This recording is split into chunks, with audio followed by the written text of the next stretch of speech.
אזרחי ישראל, סיימנו זה עתה את יום הזיכרון. הוקרנו בו את זכרם של גיבורי ישראל, יקירינו שנפלו. כולנו יודעים שבלעדיהם ובלעדי חיילינו הפצועים לא היינו כאן. ולכן בפתח יום העצמאות אני מבקש קודם כל להצדיע לכם, חיילי וחיילות צה"ל, ולכל אנשי כוחות הביטחון.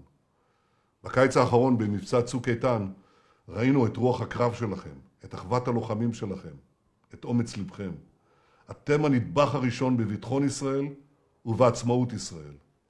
שמרו על המדינה, שמרו על עצמכם. אנחנו גאים בכם, ואנחנו גאים במדינה שלנו. כשאנחנו מסתכלים על המדינות סביבנו, אנחנו רואים עד כמה ישראל יוצאת דופן. דמוקרטיה תוססת, עם שוויון זכויות לכל אזרחיה. ישראל ניצבת בקדמת הטכנולוגיה העולמית. אנחנו הופכים את באר שבע, בירת הנגב, לבירת סייבר עולמית. נהפוך את צפת, בירת הגליל, לקריית ביוטכנולוגיה חדשנית. אנחנו פורצים דרכים צפונה ודרומה, ימה וקדמה, ועוד הרבה עבודה ועשייה לפנינו.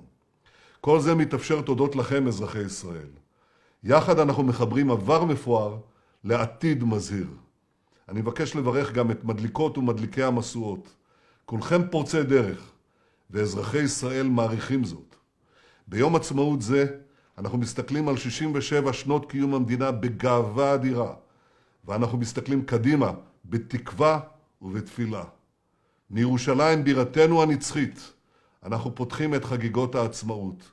נצא כולנו יחד לחגוג בארצנו הנפלאה חג שמח.